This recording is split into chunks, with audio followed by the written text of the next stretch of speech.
Assalamualaikum warahmatullahi wabarakatuh. Ila hadratan Nabi al-Mustafa Sayyidina Maulana Muhammad wa ala alihi wa dzurriyyati wa ikhwani minan nabil mursalin kulli ashabi kulli ajmain wa tabi'ina wa tabi'in lahu bi ihsan ila yaumil husna jami'il mu'allifil kutub allati ta'allamna wa ma'allamna min usadina wa jami' abaina wa ummahatina wa ummahati ummahatina wa jaddatina wa jaddati ajdatina wa jaddatina wa jaddati jaddatina wa akhwalina wa akhwalatina masyayikhina jami'al muslimina wa muslimat wal mu'minina wa mu'minat al-ahya'i minhum wal amwat wa khususna asyatan Qadri Jailani radhiyallahu anhum ajma'ina adallahu alaina berkatim wa syafa'atim ba'dhum min fitarani wa khususan Sayyid Muhammad Alawi al-Maliki wa khususan ila jami'il mu'assisin ahdatul ulama khususan bayi khalil bangkalan wa khususan ila jami'i mu'assisi ma'ahadil irbaya wa usulihim wa furu'ihim wa bantasaba ilaihim wa khususan ila jami'il ulama il-amilin al-fatihah. A'udzu billahi minasyaitonir rajim. Bismillahirrahmanirrahim. Alhamdulillahirabbil alamin arrahmanir rahim maliki yaumiddin. Iyyaka na'budu wa iyyaka nasta'in ihdinas siratal mustaqim. Shiratal ladzina an'amta 'alaihim ghairil maghdubi 'alaihim waladdallin. Amin. Alhamdulillahirabbil alamin. Selamat sore teman-teman semuanya. Kita bertemu lagi di Senin sore hari ini untuk mempelajari kitab Adabul Islam fi Nidhamil Usrati. Kita lanjutkan. Ini insya Allah menjadi materi terakhir dari bab napa nih kemarin nggih? Materi terakhir dari bab Adabil Isyrati bainaz zawjaini. Bab tentang yang menjelaskan tentang adab atau tata cara bermuasyarah antara suami dengan istri. Ini mungkin adalah materi yang terakhir untuk bab ini. Langsung mawon nggih, kita mulai. Bismillahirrahmanirrahim. Wa minat ta'ati, kemarin sudah membahas tentang kewajiban seorang istri adalah taat kepada suami. Bagaimana seorang istri itu harus selalu patuh dan taat dengan apa yang diperintahkan suaminya, selalu menyerahkan segala urusan yang ringan-ringan, yang sekiranya tidak prinsip, bisalah kita serahkan kepada suami. Juga patuh untuk tidak keluar rumah jika memang tidak diizinkan oleh suami. Nah, itu termasuk kepatuhan istri terhadap suami. Ini kemudian ada lagi yang termasuk patuh atau taat kepada suami. Wa minat ta'ati alla tasuma naflan illa bi'idnihi. Seorang istri tidak boleh atau janganlah seorang istri itu berpuasa sunnah kecuali dengan izinnya suami. Jadi lek kalih bojone mboten angsal poso nggih kita taat, ngaten, kita patuh, kita tidak melaksanakan puasa sunnah karena dilarang oleh suaminya, ngaten. Fa in fa'alat duna istidanihi wa kana hadiran ghairu musafirin. Kalau seandainya seorang istri itu berpuasa sunnah tanpa mendapat izin suami dan suaminya itu tidak sedang bepergian, kana hadduha min saumiha ju'iha wa adshiha. Maka yang diperoleh istri itu hanya lapar dan haus saja. Wa anta sama wala yataqabbalallahu minha. Dan puasanya tidak diterima Allah, bahkan dia akan mendapatkan dosa. Dan wali zawjiha al-haqqu fi ayyufattiraha illam yasta'dinuhu, dan bagi suaminya itu mempunyai hak untuk membatalkan puasa istrinya jika istrinya tidak izin terlebih dahulu sebelum berpuasa sunnah. Dan ini kaitannya adalah ketika nanti suami ini meminta jatah, ngaten nggih. Jadi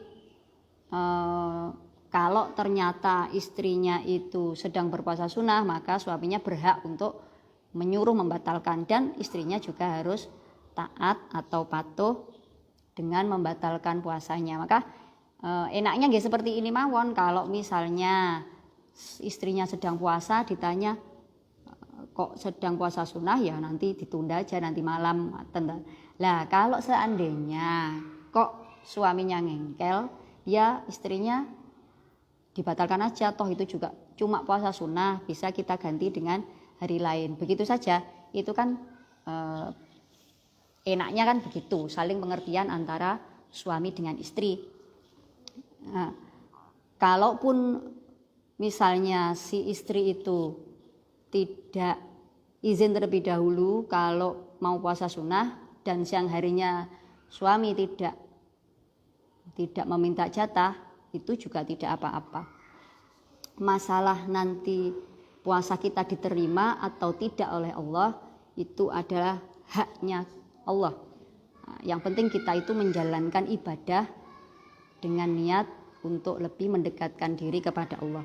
Masalah ibadah itu nanti diganjar atau tidak, itu adalah urusannya Allah. Jadi kita melaksanakan kewajiban kita saja, kita melaksanakan tugas kita saja sebagai hamba. Sebagai hamba itu tugasnya adalah selalu beribadah, selalu mendekatkan diri kepada Allah. Urusan nanti tidak diterima oleh Allah atau tidak diganjar, urusan nanti tidak diberi pahala oleh Allah, itu urusannya Gusti Allah. Yang penting niat kita adalah melaksanakan tugas kita sebagai hamba. Nah, lebih enaknya lagi memang harus omong-omongan kan ngaten. Mas aku sesuk tak poso ya, utangku sik akeh sesuk aku tak poso mumpung Senin atau mumpung Kemis atau mumpung ini napa jenenge Tarwiyah Arafah atau mungkin ini sedang tanggal 1 Muharram sampai tanggal 10 utangku sik 8. Lek aku poso sampai dari tanggal 1 sampai tanggal 10 kan hutang puasaku sudah selesai. Nah, suaminya sing enak-anake ngoten. Oh iya, gak apa-apa. Aku lho bengi ya gak apa-apa. Umpama minta jatah gak siang-siangan juga ndak apa-apa lah. Ini kan bisa enak toh, ngoten lho. Jadi istrinya juga bisa menjalankan puasa sunnah, bisa menjalankan ibadah dengan ridhonya suami. Si suami juga bisa tetap mendapatkan haknya dari istri tanpa mengganggu apa yang ingin dilakukan istrinya. Ngoten lho. Rumah tangga ini kan enak, omong-omongan iki piye ngeten. Jadi kalau seandainya kok nanti tidak sesuai dengan rencana, bisa menerima satu sama lain. Ngoten kan enak. Kalau saling pengertian, kemungkinan kecil konflik itu kan bisa kemungkinan kecil terjadi konflik itu konflik itu tidak mudah terjadi ngoten lho kalau saling pengertian. Kalaupun terjadi konflik, maka nanti penyelesaiannya pun akan lebih mudah. Amma niku kalau puasa sunnah, yang kita bahas itu puasa sunnah nggih, Senin Kemis, kemudian poso weton, kemudian poso Tarwiyah Arafah, ngoten niku yang kita bahas yang seperti itu, puasa sunnah. Amma saumul fardhu, kalau puasa fardu ngoten niku nggih ka Ramadan seperti puasa bulan Ramadan. Misalnya si istri itu nazar, maka dia kan punya utang, punya kewajiban bayar nazar poso niku wau. Lah ini kan wajib hukumnya. Nah, kalau niki itu seperti puasa Ramadan, gak perlu izin dan suaminya tidak boleh membatalkan. Ngoten. Fala yahtaju ila idzni zauji, maka kalau puasanya itu puasa fardu, si istri tidak butuh atau tidak perlu izin dulu kepada suaminya. Dan kalaupun puasa, suaminya juga tidak punya hak untuk membatalkannya. Nah, kalau yang tadi kan bahasannya sudah berbeda. Kalau tadi puasanya puasa sunnah. Akhrajal Baihaqi an Ibnu Umar radhiyallahu taala anhu sallallahu alaihi wasallam. Ada satu hadis yang dikeluarkan oleh Imam Baihaqi. Annahu qala min hadisin syarifin. Alla tamna'uhu nafsuha wa in kanat ala dhahri qatabin wa huwa lil jamali kasyarji lil farosi wa alla tasuma yauman wahidan illa bi idnihi fa in fa'alat ismat wa lam yutaqabbal minha. Nah niki ngeten. Seorang suami itu punya hak terhadap istrinya walaupun ketika keduanya berada di atasnya tunggangan, berada di atasnya onta seperti di atas kuda dan sebagainya, lek suaminya itu minta jatah untuk nafkah batin, maka harus diberikan. Itu adalah sebuah gambaran saja bahwa istri itu harus patuh kepada suami bagaimanapun kondisinya, jika itu menyangkut pada urusan nafkah batin. Wa alla tasuma yauman wahidan illa biidnihi, maka janganlah seorang istri itu berpuasa satu hari kecuali dia mendapatkan izin darinya. Sehingga jagani, ngoten lho nggih, jagani kalau nanti siang-siang roh-roh bojone niku pengen diladeni, ngoten. Pas diladeni terus ya pas nyuwun diladeni, kemudian istrinya jawab, "Aku poso ya, Mas," ngoten. Lah lek suaminya biasa saja ya gak apa-apa. Oh ngono toh ya wis lek ngono. Sampeyan mung poso to tibake ya wis, gak apa-apa. Lah tapi kalau suaminya ngengkel terus nesu gak ridho, ini nanti yang akan menyebabkan kemudian istrinya itu loh akan mendapatkan dosa. Yo mesakne to ya. Kan kasihan mesakne istrine mosoke poso kok malah dosa. Jadi ya penak-penakane kan ridho ngoten lho. Lek pancen bojone sing wedok pengen poso ya sing lanang bengi ae. Lek pancen sing lanang gak iso ngempet sampai malam ya dibatalne ae, toh juga puasa sunnah. Nah, sing penakane ya omong-omongan. Ngoten, sebelumnya ya omong dulu, lah izin dulu. Aku sesuk tak poso ya. Heeh, ngoten. Fa in fa'alat, lah kalau dilakukan sama istrinya kok poso gak izin, asimat, maka dia akan mendapatkan dosa. Walam yutaqabbal minha, dan tidak diterima puasanya oleh Allah. Dan itu kalau tidak izin dan kalau tiba-tiba sama suaminya diminta jatah, kemudian dia menjawab puasa terus bojone niku gak ridho. Niku maka hasilnya seperti ini. Tapi kalau suaminya ridho kan beda lagi urusannya. Nah, semuanya tadi kan kembali kepada ridho suami. Si istri kayak seperti kemarin, istri tidak boleh keluar, ngeten nggih, kalau tidak ada izin. Nah, tapi kalau tidak izin suaminya ridho itu sudah beda masalah. Nah, itu tidak hukum dosa atau hukum tidak boleh itu sudah hilang dengan sendirinya karena ada ridho dari suami. Maka ridho suami ini sangat dibutuhkan oleh seorang istri. Oleh karena itu, jangan sekali-kali melakukan sebagai istri, jangan sekali-kali melakukan sesuatu yang kita yakin bahwa suami kita tidak memperbolehkan atau tidak rela. Sebagai suami pun juga harus tidak terlalu gampang, tidak terlalu kaku. Jangan gampang-gampang kenapa nggih? Jangan sing luwes ngoten lho. Kalau begini oh ya wis. Ya, maka nanti rumah tangga ini akan tidak gak gampang cerah ngoten antara suami dengan istri. Alhamdulillah niki nggih, ini adalah materi terakhir dari bab ini. Dari yang kemarin-kemarin kita bahas itu adalah bab bagaimana cara berinteraksi yang baik, bagaimana cara bermuasyarah yang baik antara suami dengan istri. Dan ini adalah keterangan terakhir sebelum kita melanjutkan bab berikutnya. Kula simpulne mawon dari awal sampai hari ini bagaimana tata cara atau adab yang baik ketika kita berumah tangga. Ada beberapa hal yang bisa kita tarik kesimpulan dari keterangan-keterangan awal sampai hari ini. Yang pertama bahwa muasyarah bil ma'ruf, memperlakukan pasangan dengan baik, berlaku baik terhadap suami ataupun istri itu hukumnya adalah wajib. Seperti tidak berkata kasar, bentuknya muasyarah bil ma'ruf itu ada banyak. Tidak berkata kasar, kemudian saling memaafkan, menafkahi dengan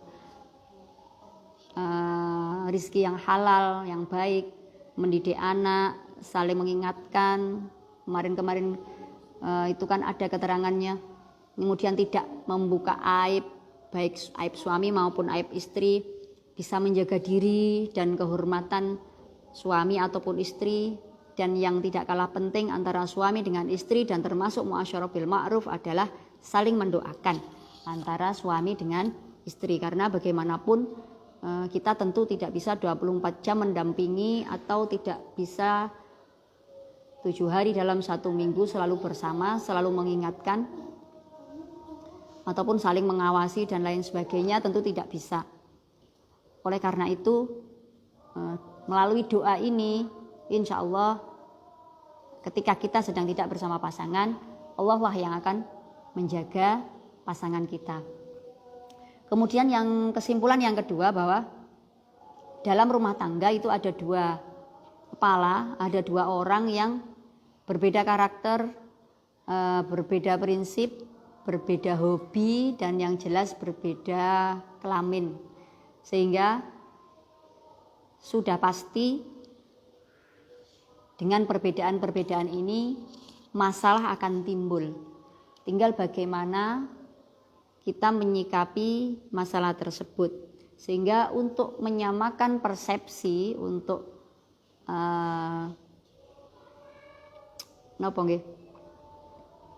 untuk menyelaraskan apa yang menjadi prinsip suami maupun prinsip istri, itu diperlukan komunikasi yang baik. Maka ketika berumah tangga, bangunlah komunikasi yang baik antara suami dengan istri.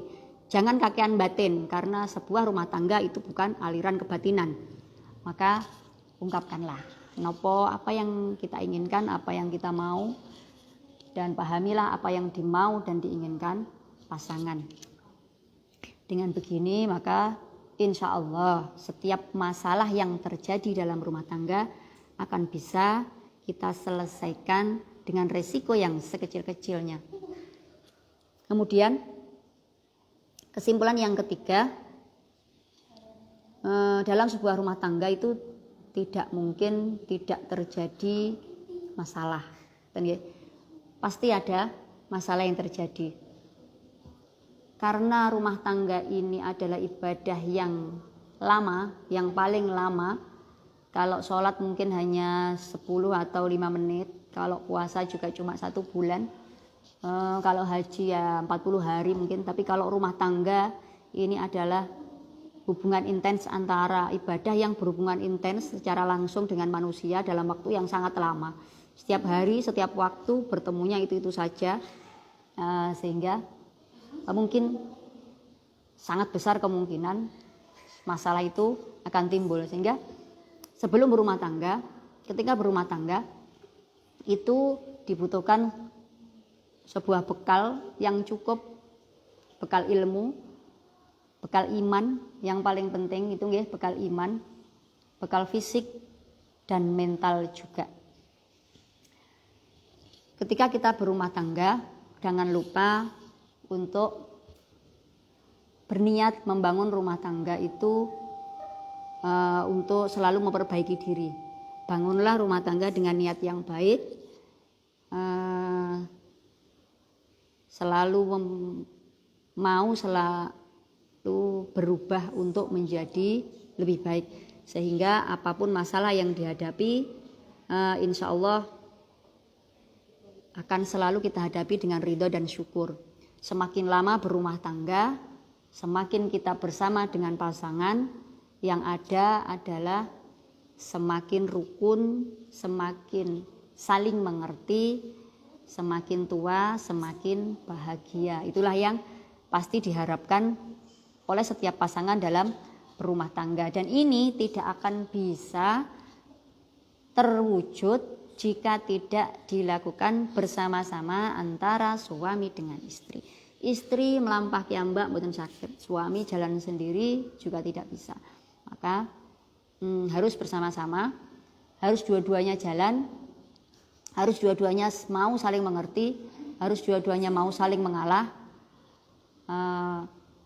mau menempatkan kepentingan pasangan itu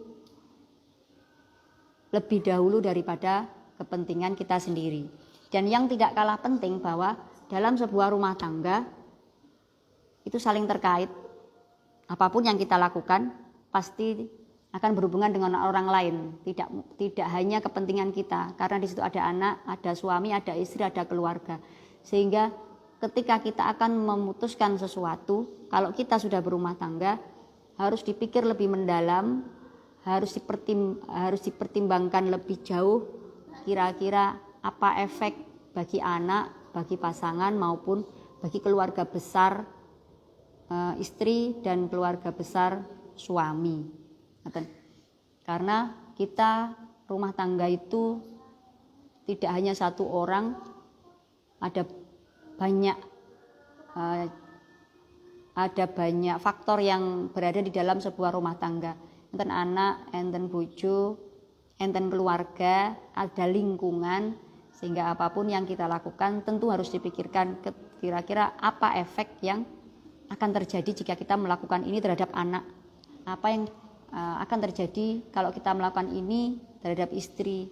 Nah, jadi tidak hanya apa yang kita inginkan, apa yang kita butuhkan, tapi juga apa yang kita inginkan ini bisa terwujud dan juga baik bagi anak, istri, dan keluarga kita semua.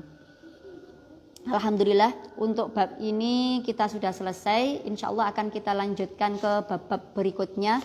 Semoga kita masih diberi kesempatan oleh Allah untuk bertemu lagi, dan semoga apa yang Kawula sampaikan bisa benar-benar bermanfaat. Kurang lebihnya mohon maaf. Billahi taufik wal hidayah. Wassalamualaikum warahmatullahi wabarakatuh.